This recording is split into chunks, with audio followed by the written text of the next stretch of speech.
How to hide and unhide slides in MS PowerPoint without actually deleting them. So hey guys, welcome to this tutorial. In this tutorial I will be showing you how you can hide or unhide your particular slides from a slideshow in your presentation.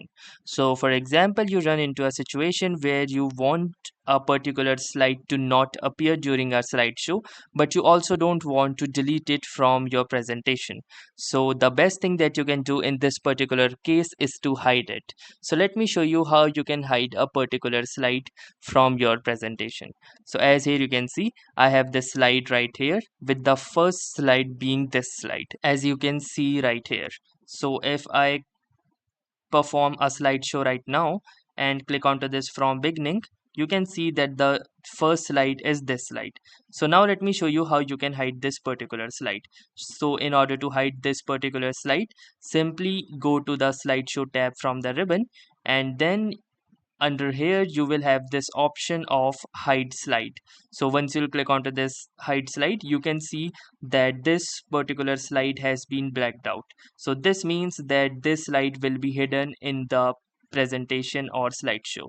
So if we will start the presentation or slideshow again, you can see if I click onto this from beginning, the first slide has been hidden and it is moving on to other slides.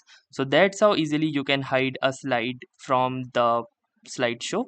And if you want to unhide it, simply go to the hidden slide and click onto this slideshow tab and click onto this hide option again, and it will unhide the slide as you can see here.